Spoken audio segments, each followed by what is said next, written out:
Rutvik, Jogi, Sudhir, and Ganesh. Am I audible to all of you here? So yes, in today's lecture, as we know the roadmap, that we will be starting with Python. So we'll be starting with Python programming in today's lecture. We'll also get to know how we can download, the tools. Like we have certain tools like Google Colab, Jupyter Notebook. So let us see how we can work with those tools and how to download all that. So let me just 1 second.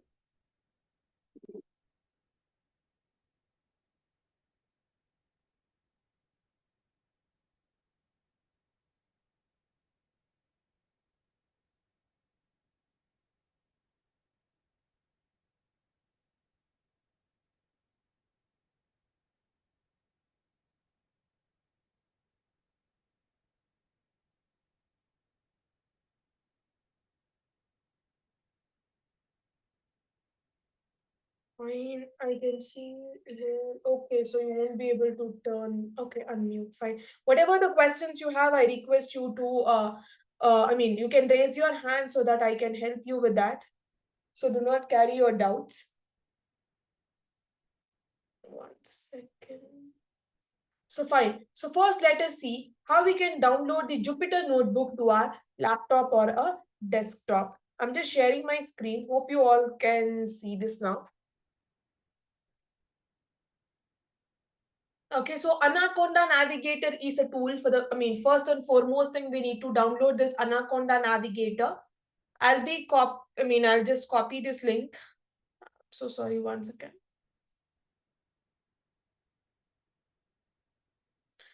Okay, so I'm sharing this link in the chat window. Anaconda Navigator. So first and foremost thing is you need to download this. This is a free and a open source tool which is available for us to code. Clear? You need to mention your mail ID here. Once after you give the mail ID and tap on the submit, you will receive a link where you can download it to your system. You can normally download it. You also have this free download option where you can download it to your system. Clear? So you need to give the you need to give your normal personal mail ID here. This is available on Windows, Mac OS, and Linux. Once after we download the Anaconda Navigator, inside this Anaconda Navigator, we have multiple IDEs. IDEs are nothing but integrated development environment, where we have to open that tool like Anaconda Navigator. Inside that we have a Jupyter Notebook, so we will download it. Clear? So you have to give your mail ID and you have to download it from here. I already downloaded the Jupyter Notebook. Anaconda Navigator. I already have it, so I won't be downloading it again. I'll show you, like once after you download it, I'll show you how it looks like. I shared the download link in the chat window. You can use it. Next comes the Anaconda Navigator. I'm just sharing the screen. It will take few seconds to open. Don't do anything. Just wait for few seconds. It will open.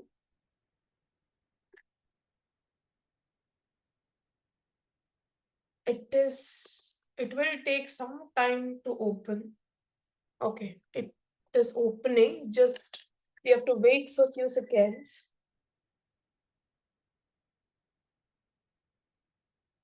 Okay. So let me share the screen. This is how Anaconda Navigator looks like once after you download it. So there are so many IDEs, so many integrated development environment you can observe here.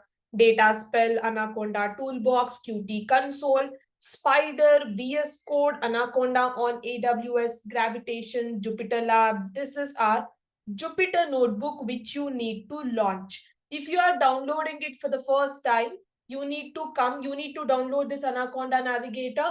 Later, you need to launch this Jupyter Notebook. Okay, you have so many tools here, but we are concentrating only on Jupyter Notebook, and please download the same. Clear? I also launched this Jupyter Notebook to my system, but this is how this Anaconda Navigator looks like. It is used for multi-purpose. You can see different tools are available. If you download this, you can see you have access to multiple tools. Spider, then you can also see here Orange 3, And you can also see PyCharm, RStudio. RStudio is used for R language, and PyCharm, this is used for the web development for, using Python. And Jupyter Notebook is used for a data analysis and data science projects, machine learning models creation. For all these purposes, we'll be making use of Jupyter Notebook, especially for data science domain. Jupyter Notebook is important, and we need to launch this. I hope this is clear with all of you. Is there any confusions in downloading? First thing is you need to download Anaconda Navigator. Later, you need to open this and you need to launch this Jupyter Notebook to your system. Again and again, you don't need to do that. It will be available automatically if you go to search bar in your system. In your system, if you type Jupyter Notebook, it will be available automatically. Clear? So let me close this. I already have Jupyter Notebook. Let me show you how it looks like.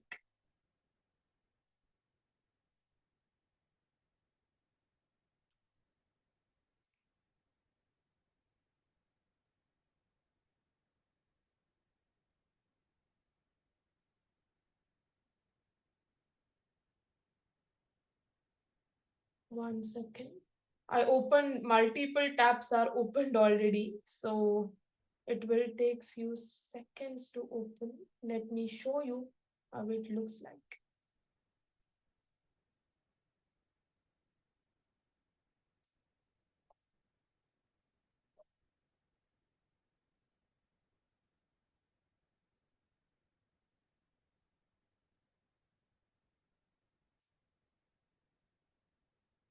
Okay, so this is how it looks like. One second. Yes. I hope you all can see the screen. This is how Jupyter Notebook looks like. So these are the different folders which I have in my desktop. And these are the different notebooks which I worked. Clear? So some folders will be available. Coming to running, if you are running any notebook, that will appear here. As of now, you can see I'm not running any files or any notebooks. So you can see this new option: notebook, terminal, console, new file, new folder. If you want to create anything, you can come here and you can create using any of these options. I'll be creating a notebook. I need to open a new notebook. So I need to tap on notebook. So this is how you will be working with Jupyter Notebook. And do remember, either using Jupyter Notebook or using Google Colab, you will be doing your projects. Okay. So this is the Jupyter Notebook. You can just rename it. I'll be renaming it as Python first session. And today's date is 16/7/2024. Rename it. And always remember, it should be in notebook format only. Whenever you're downloading this also, you have to download in notebook format, because if you try to download in any other formats, then that will affect once after if you want to go back and if you want to modify or if you want to open the code. If you download in any other formats apart from notebook, it is not possible to open. Clear? So you can see here, this is the Python codes. Python, usually the Python icon, I can tell you. So Python 3, and behind this software tool, we have behind this tool, we have a software version called as kernel. Okay, that you can see, and you also have a direct link to Jupyter Lab here. So coming to file option, you will be able to see if you want to open a new notebook, or if you want a new console, or if you want to save it, rename it, reload the notebook from disk, or if you want to download it. Always remember, here you can download the notebook automatically in notebook format. But if you want to download in any other format, you have to come here. You can see PDF format, web PDF, slides, executable script. You can see multiple options available here. But I request you, do not go for all this. You can directly download to notebook format if you tap on this download option. Clear? If you want to close it, you can do it here. If you want to log out or if you want to shut down, that is also possible here. Clear? So these options we have under new. And these are nothing but different cells where we will be coding. Clear? So coming to edit option, If you want to undo, redo, cut the cell, copy the cell, paste the cell, delete the cell, split the cell or merge the cell, clear the cell output, fine. Either you can go with the shortcuts or you can also select any of these options which you want to do. Coming to view option, so view is nothing but this is the one, the header, what you can see here from this space, this is called as toggle header. And below this, whatever you can see, this is nothing but save, this is to add, I'm sorry, this is to add, and this is to cut, this is to save, copy the cell, and this is to paste the cell, and this is to run the cell. Either you can use this to run, for example, A is equal to 10A.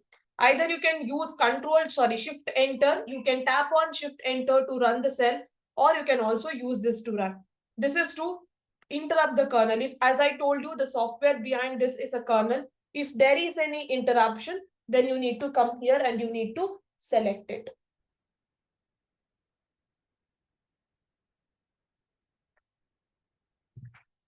Okay, this is nothing but this is to restart the kernel. Okay, so whenever if there is any interruption, your code is perfect but you're not getting output, if you want to restart it, then you can go ahead and restart it here. Or you can also come here and you can restart it or shut down the kernel, reconnect it to kernel. It is possible. View option is nothing but, as I told you, the toggle header and toggle toolbar. If you want to view, you can come here and you can select it. You can see a toggle Zen mode. So this is how toggle Zen mode looks like. You have to tap on escape button to come back to normal position. So you can use this. This is not much related to coding part, but this is related to the tool or the graphics, I can tell you. Coming to run, if you want to run the cell, as I told you, shift enter, or also you have this run option available here, you can use it. Coming to settings, this is nothing but again like increasing the font size, formatting options, basically increasing the font size, decreasing the font size, themes, language, you can select it. This is an help option where you can directly link with the other websites of Jupyter Notebook. You can go ahead and you can look into it. Clear? So this is all about the specifications of a Jupyter Notebook, and I request everyone to know more about, you can explore it, you can download it. If you download and if you start practice, know whatever I'll be teaching, so that you will get an hands-on experience. And let me tell you, to understand Python programming, I request you to always practice it. Okay, so this is a coding part. Either you write and practice or you execute the code and practice. It is left to you, but please practice it then and there so that you will get in touch. Clear? So anybody, any questions in the downloading part? So this is how we work with a Jupyter Notebook. Similar to Jupyter Notebook, I also have another alternative tool that is called as Google Colab. So let us see how we can work with Google Colab. If you have no questions in this Jupyter Notebook, could you all please confirm me? If you have any questions or it is all clear, if it is all clear, yes, no. I want the session to be interactive. All clear, hardly one person is responding. What about others then?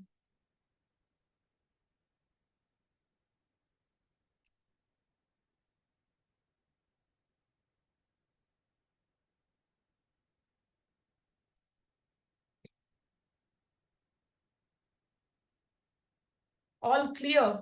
Others, I can see here hardly three to four people. Okay. So let us see how we can start working on our Google Colab. So you need not have to download anything for Google Colab. You can normally open your Google SEO. So let me share my screen.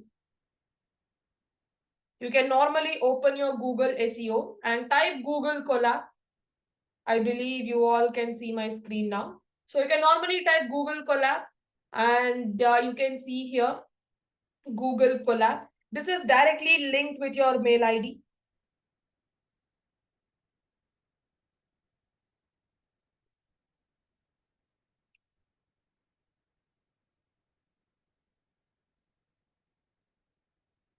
So this is directly linked with your mail ID and you can open the Colab or new notebook. So you can see here, Colab is a hosted Jupyter Notebook service that requires no setup to use and provides free access to computing resources, including GPU and TPU. Colab is especially well suited to machine learning, data science, and education. So either you can practice here or you can also practice in Jupyter Notebook. That is left to you. Clear? Now I'll just tap on this Open Colab. So let me close this. So you can see here, this is a Gemini API. So you can explore this page. Let me share this link in the chat window. Or you can also open Google Colab and you can start, looking for a Colab. Clear? So if I just tap on the coding cell, let me just come to file, open new notebook.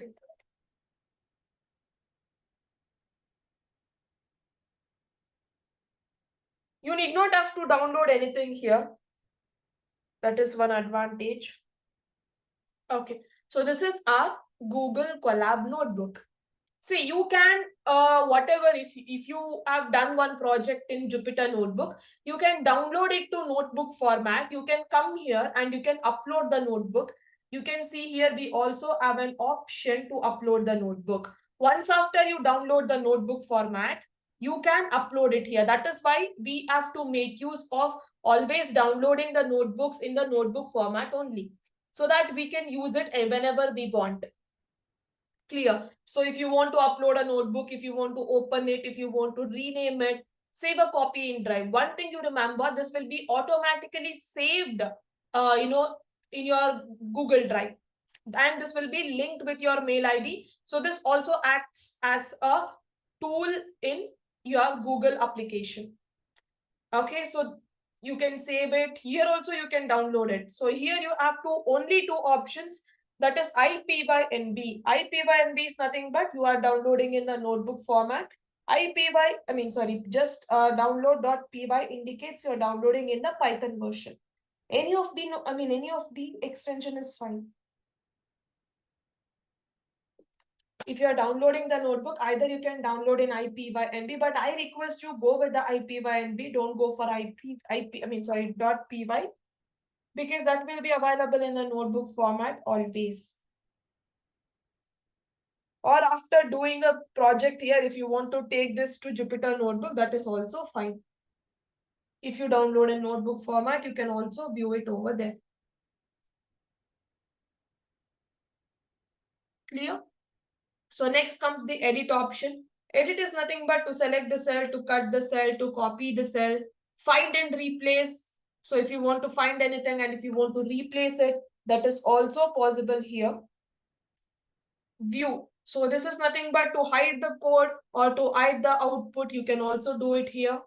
And insert. If you want, here we just have, if you want to write any paragraph, or if you want to write any questions, or if you want to write any heading, you can go ahead with the text cell. You can also see here, either you can select this is how we will select the coding cell, and this is where we select the text cell. You can write any paragraph, you can add an image, you can write you can use bullet points, you can also add some emojis here. You can break the line, you can go select the above one, select the below one. This is nothing but to copy the link of the cell. This is to add a comment to the cell, and this is to delete the cell. So we have multiple options available here to work. And coming to, insert, code cell, text cell. If you want to have a header cell, it is possible. Coming to runtime, to run all the cell or to run only the selected cell, or to disconnect and delete the runtime, it is possible. Tool. So this is nothing but it will take you towards the settings, keyboard shortcuts. So certain formatting changes, if you want to do, you can do it here. But this will be automatically correct. So you need not have to do much work on this. Only thing is you can concentrate on the coding part. I can see a question here. It is necessary to use Google Colab or Jupyter is enough to use for Python code? See, any tool is fine. Either you can use this Google Colab or you can go with the Jupyter Notebook. It is left to you. But you have to download the notebook always in notebook. I mean, you have to download the whatever the coding part you have done in the notebook format. It is not important, like you have to use, it's not any compulsory, but in your organization, if they expect you to know Google Colab, then you should know. See, if you if you try to compare this Jupyter Notebook and Google Colab, the UI UX design or the whatever, like the structure of the notebook, what you can see, it is same. There's no much difference. Clear? So it is good to use any of this.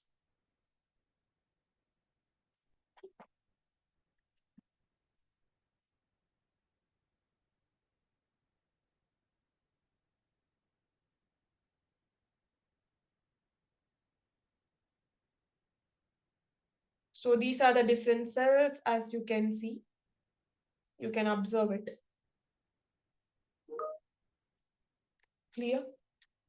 So we will be working on both. Like I'll be using Jupyter Notebook. I'll also be using Google Colab depending upon the concept.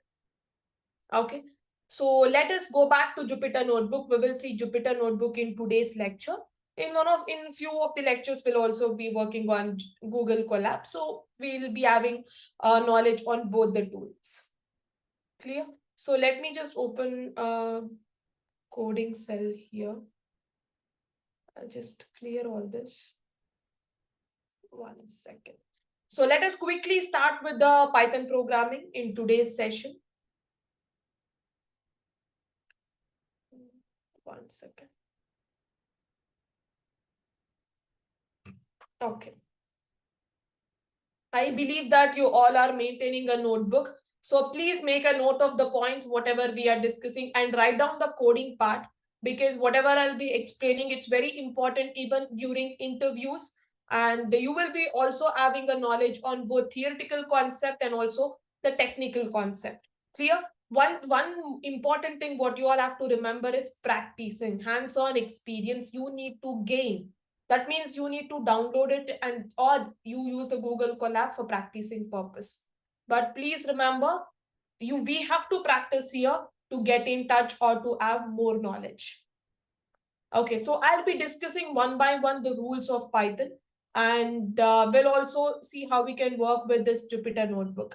Okay, so first and foremost thing is Python started in the year 1992, and this was invented by Guido van Rossum. And Python is an interpreted language. Interpreted language in the sense, line by line, the code is evaluated. See, in other programming languages, if you know C, C++, Java, overall code you will be writing and then you will be running it. Why do we do like that?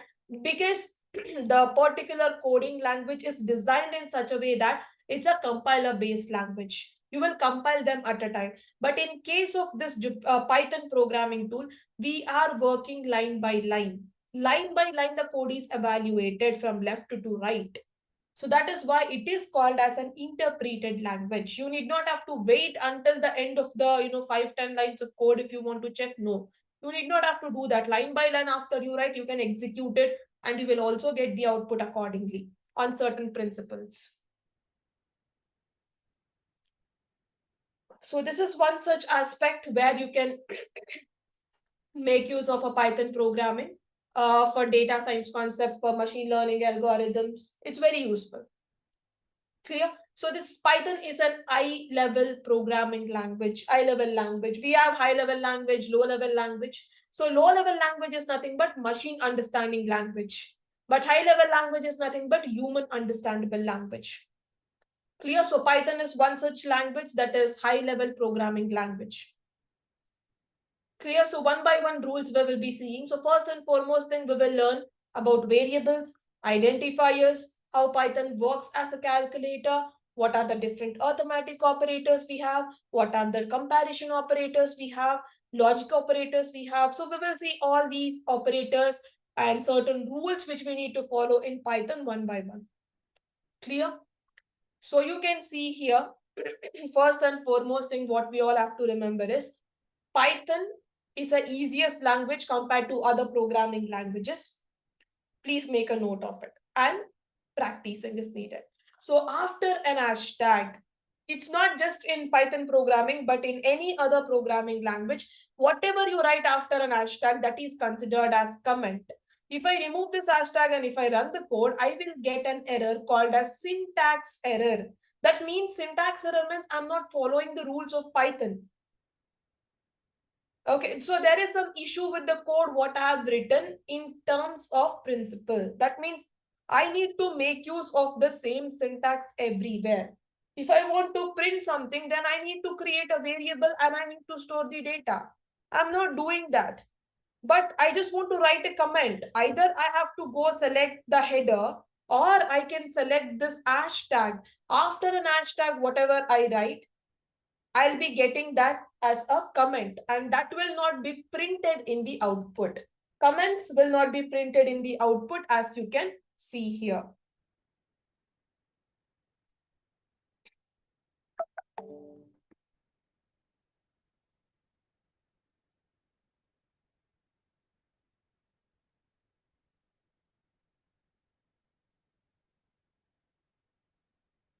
So next thing is you can see here if there is any spelling mistakes or whatever it is issue with the whatever I am trying to print. If it is after an hashtag, I'll be getting that. I mean, that will be considered as comment and that will not be printed in the output. Now I'm printing 1, 2, 3. And I'm explaining you that I'm printing numbers or after writing a code. If you are sharing the notebook with any other with any of your colleagues or with any of your friends, you need to explain them the code, line by line code. If you want to explain them, then you need to make use of this hashtag and you can explain. Here I'm printing the numbers. Here I'm welcoming you all. Hello to the world of Python. And you can see 1, 2, 3 is the output. Hello to the world of Python is the output. But the same statements to print in other programming languages, you need to write so many lines. But that is not in Python. Clear? So we will see one by one the examples. So first thing is let us discuss on variables. So what are variables? Variables are entities to store the information. See, I believe that you all know bag. BAG, bag. So why do we use bag? To carry laptops, to carry books, or to carry clothes, or to carry the things we use the bags, right? That means I'm carrying something. If I'm carrying the bag, by default, I'm carrying the things which is inside the bag. If I carry the bag from one place to other place, if there is something inside, that means I'm also carrying it, right? Bag acts as a medium there, where I'm carrying other things inside the bag. Here also same thing. If you want to store some information, if you want to store some data, you need a variable. And that variable will be holding all the data, whatever you are storing. If you call the variable, that means you're also calling the data, whatever you have stored inside that. Clear? So you can see here, I'm printing hello, how are you? And also you can see the same output, hello, how are you? Isn't it? Now data is equal to hello, how are you? What you are making use of a print statement to print the statement called as hello, how are you? But see now, hello, how are you is printed. But again, if you want to print hello, how are you, either you need to write the same statement or you can create a variable and you can store the data. But here, if you go and print this statement, again, if you want to print, you cannot print. You have to write the overall code again. But if you create a variable, see, I created a variable called as data is equal to hello, how are you? And I'm printing this data, I'm getting it here. Again, if I print the data, again in the new cell, I'm so sorry. Yeah, again in the new cell, if I run the code, you can see I got the output again. I need not have to write every time, hello, how are you? I don't need to do that again and again. Why? Because I already printed it. If I call this variable everywhere, like in the same notebook, if I call it multiple times also, I'll be getting hello, how are you? Because the data is being stored inside the word called as data, inside the variable called as data. So variable is nothing but if you want to store the value and if you want to if you want to view the value by their name, if you want to call the value by their name. So this acts as a name. You are storing some elements, or you can call it as elements or values or data or information. Whatever you are storing inside a variable, you will be able to print it again. Clear? So now you are storing data is equal to I'm good, how are you? So you can see here data is being printed. And one more important thing which we all need to remember, variables are nothing but the name which you are giving to call the data whatever you have stored. If you can observe here also it is word data. I'm storing hello, how are you? I'm running this. And if I if I print the word data now, I got hello, how are you?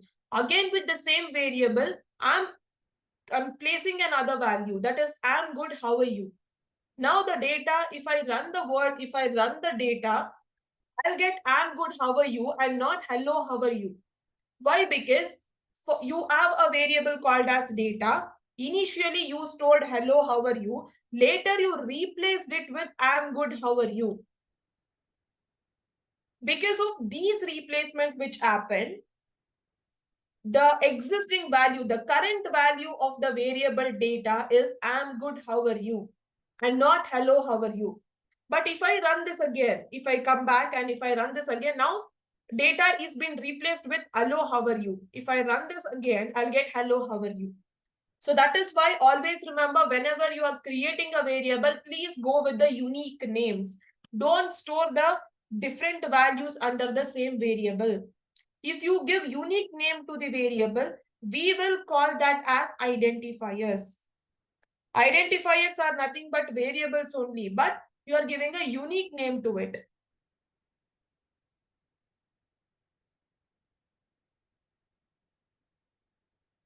Clear? Or anybody, any questions?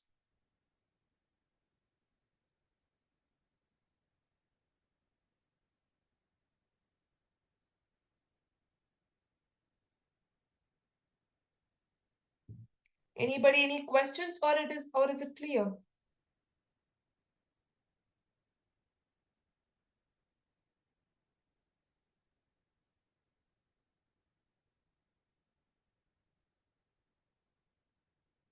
I'm discussing with all of you here.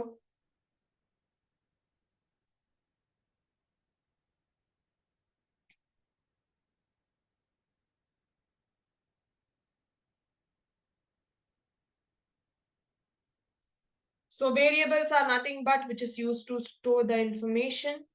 And next you can see here rules of a variable, how to define a variable, how to select a variable. Either the variable should start with an underscore or the variable should start with an alphabet. You cannot start your variable with a number, and no special characters should be used in a variable. Not just in the beginning, even in between also no special characters should be used. Only the alphabets or underscore can be used. Later on you can use the number, but initially you cannot use the number. And do remember that Python is a case sensitive.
So you can see here, as I told you, Python is a case sensitive. This data is not as, sorry, this date, this should be date. So this date is not as same as this date because I'm starting here with small letter d, I mean lowercase d. Here this is an uppercase d. So there is a difference. Okay, so the lowercase and uppercase difference indicates that there are two different variables. They are not same. You can either start with an alphabet or you can start with an underscore. No special characters are used apart from underscore. Variable should not start with a number. Either it should start with an underscore or you can start with an alphabet. It should not start with a number. You can observe here, I'm starting with an underscore. I'm storing the value that is 10 and I'm printing it, and the value is nothing but 10. Okay, so you can see here printing the statement without creating a variable. And one more thing which we all need to know, whatever we print within the double quotes, that is called as a string data type. We have different data types in Python. I'll talk about it. But for now, what is string? String is nothing but if you want to store some textual information and if you print it. And if you want, I mean, not just a text, not just an alphabet, you can store alphanumeric, special characters, whatever you want to store, you can store it within the quotes. And that is nothing but we have to go with the double quotes. We know that even in other programming languages, we are making use of double quotes. We are making use of double quotes to print the statement, but in Python, either I can go with the double quote or I can also go with the single quote. But in this scenario, okay, let me show you. So you can see here, I store the elements within the single quote, or also I can go ahead and store it with the double quotes. I get the output. Now, if I change it to a double quote, either I should either start with the double quote and end with a double quote, or it should start and end with the single quote. In both the scenario, it is possible.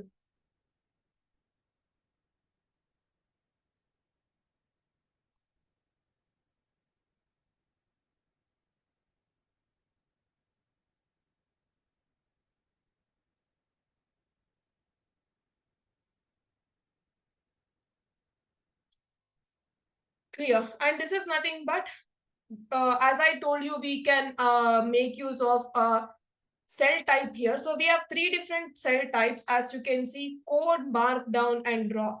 If you keep this cell in the code, this cell is in the cell type of code. That means you can write the code and you can execute it. But if you convert this to either markdown or a raw, markdown is nothing but if you want to, where it went?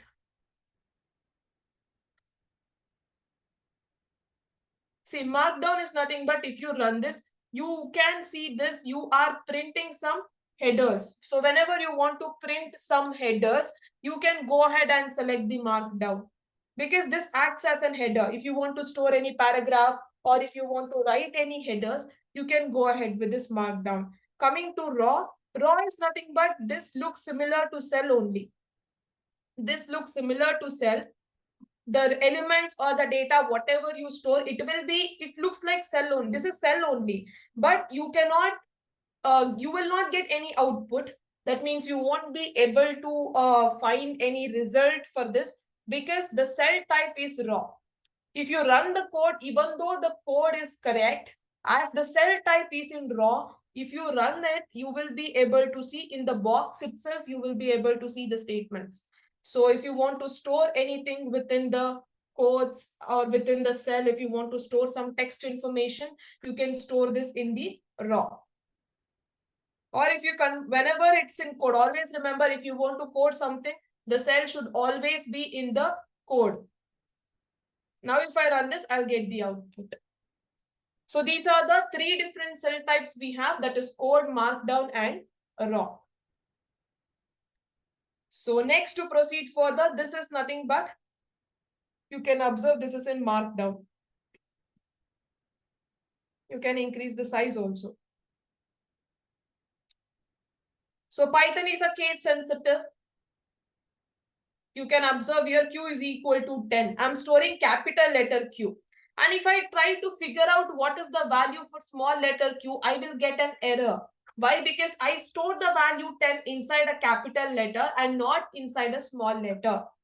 Python is a case sensitive. So you can see here, variable follows the rules of an identifiers. Identifiers are nothing but the unique name which we will give for a variable. And you can also see here a is equal to 1, 2, 3, 4, 5. I'm storing multiple values. Either I can go store the multiple values or also I can store the individual values or single values. If you are creating a variable and if you are storing one value, and that is a normal way of storing the value inside an element. But if you want to store multiple values, then we will go with the inbuilt data types in Python which we have. I'll talk about the inbuilt data types later. So now you can see ADTA. So there is a spelling mistake, but that's okay. It's a variable. I started with an alphabet. Here I'm starting with alphabet, underscore, and number. So initially when you are starting with a variable, you have to start with an alphabet or an underscore. It cannot start with a number. But later, number is okay to store. But you cannot make use of special character apart from underscore. Now you can, I'm so sorry. You can see here, I'm making use of special character to store this 10. I will get an error. That is syntax error. Syntax error indicates I'm not following the rules of a Python. So I need to go back and check what is the error. Because special characters are not used to store the value. And here also you are beginning with a special character, you will get an error. And now you can see I'm starting with an underscore and I'll be able to store it. Alpha, again I'm storing 10, you can see the output. Again here, even though I'm starting from an underscore, I have a special character later on. I should not have special character at all in my variable apart from underscore. If you have it, then of course like we will get an error. So you can see here math 1 underscore. I'll be able to store this 34 and 48. Now again a is equal to 10. And one more important rule again. So Python automatically recognizes the data type. See, in other programming languages, you need to define what kind of data type it is. But in case of Python, you no need to do that. You will be able to store the value and you can also identify what value, what kind of data type you are storing with respect to type method or type keyword what we have. And you can observe here, I created a variable and I'm storing the data within the quotes. Within the quotes, I can store numbers or I can store alphabets. I can store special characters. Whatever I store within the quotes, that is called as a string data type. Now, do you guys have any questions? I believe you all understood about variables and identifiers. Identifiers are nothing but you are giving unique name to the variables. So now data is equal to 1. Again, you cannot take the data variable. You can take the data variable and you can store the value. That doesn't matter. But when you no need to have to avoid the confusions because you are storing different values, go ahead with the new variable names. So anybody, any questions with this variables and some rules what we discussed and about identifiers? Everyone, I can see the response from one person. What about others? I'm discussing with all of you here.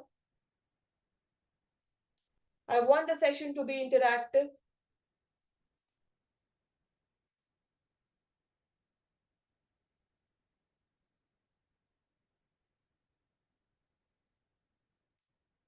So no questions. So the next concept what we will be learning is different data types in Python.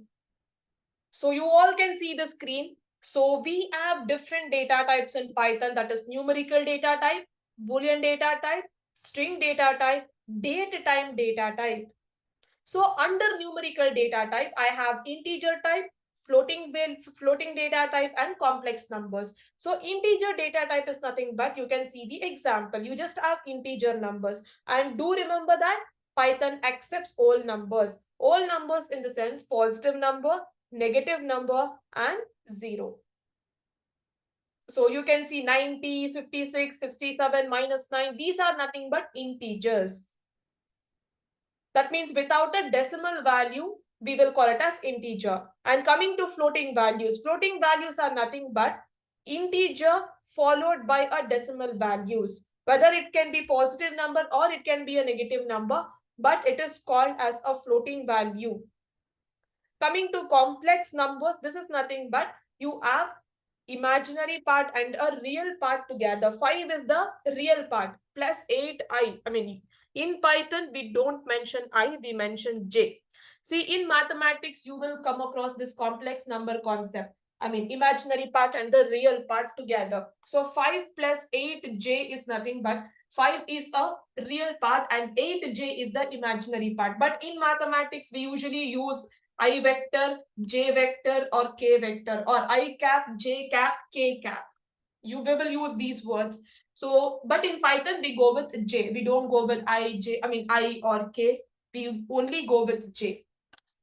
Clear? So that is again a type: complex data type, floating data type, integer data type. All these three different data types comes under numerical data type. Clear? Coming to Boolean data type, so true or false. And please remember, Python is a case sensitive. You have to go with the capital T R U E. This only indicates Boolean true. If you go with small letter T R U E, this is not, let me write it here. See, this is not a Boolean true. Not true is not a Boolean value. Only this T R U E is Boolean. Because Python is case sensitive, no? So we will get all this.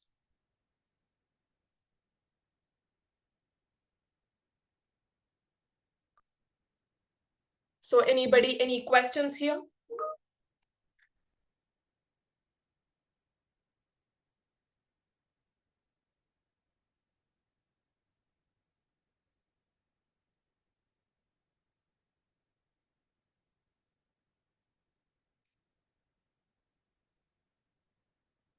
Anybody, any questions?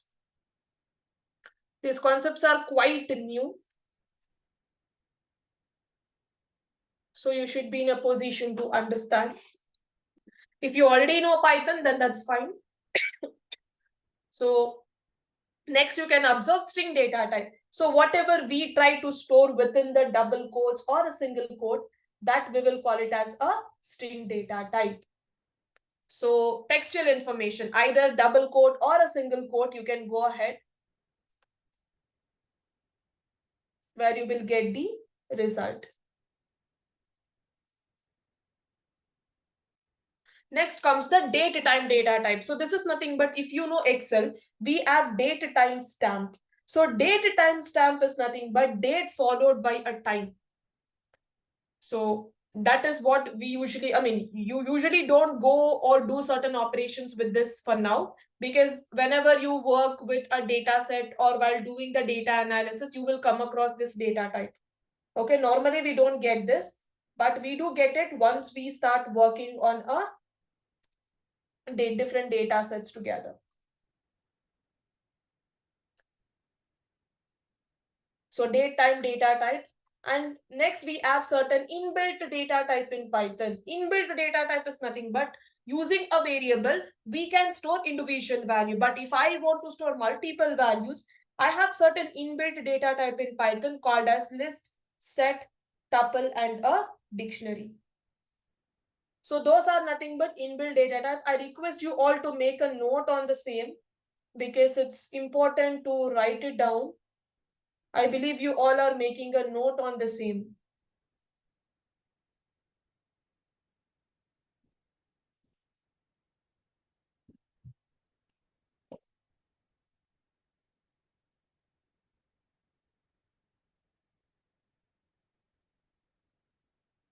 Is it done? Have you all made a note on this? Because it's very important to write it down.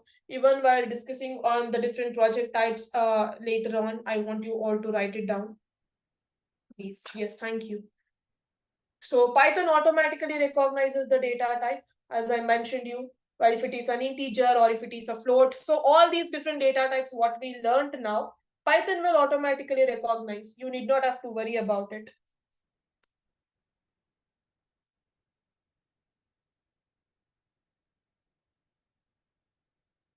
So next, to proceed further, we were here. So you can see here, I'm storing the value, a value to be 10.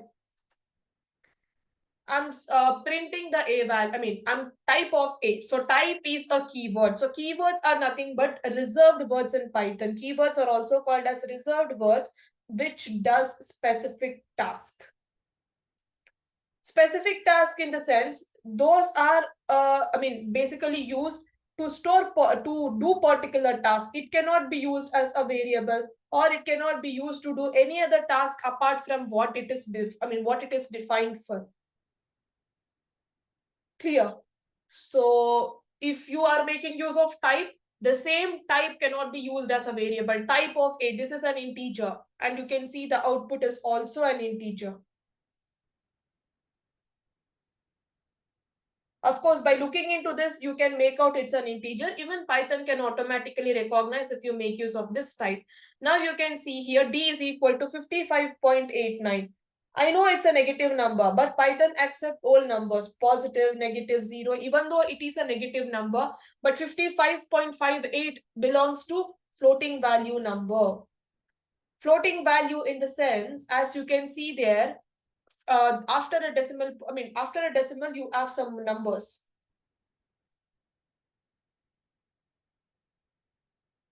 And this is how it works, like it automatically recognizes whatever the data we are storing. And now d is equal to 556, you are printing d. And the small letter d is different and capital letter D value is different. And here you can observe a is equal to 10, print a, type of a.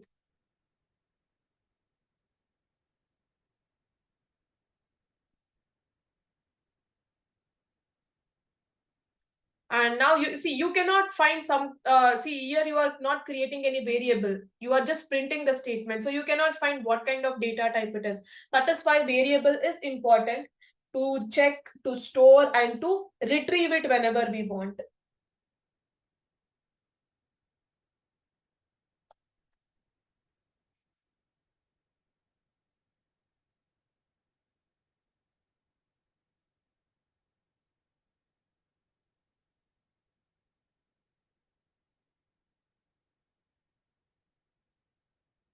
So anybody, any question here? So next, you can okay, I think the next topic will take more time. We just have hardly 3 minutes of time. I think we can discuss on doubts now. And these are nothing but special characters should not be used. And about indentation error, I need some time to discuss. We have very less time. So I'll talk about indentation later. Now you can see here a is equal to 10, type of a. Whenever you store multiple values, as I told you, if you are storing multiple values, you should either go with this set, tuple, dictionary. By default, it will be considered as tuple, as you can see this example. Okay. So next, you can see different examples on the same. Underscore one is possible. This is considered as a variable. Special character should not be there. And backslash n in Python represents a new line. Whether it is inside the double quotes, or if it is not available inside the double quotes, if it is outside also, backslash n represents a new line. Clear? You can see after hello, how are you? There is a backslash. So whatever the statements after backslash we have, that has been printed in a new line. Whenever you want to create a new line, we will be going with the backslash n.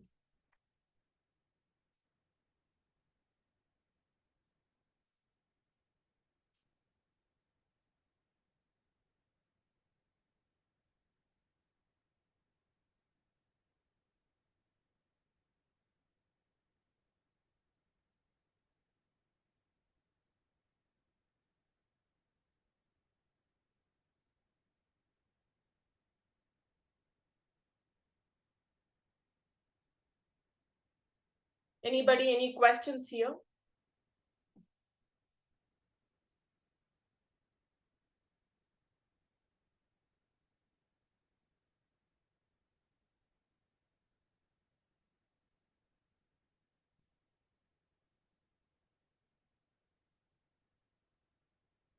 I can see some chats.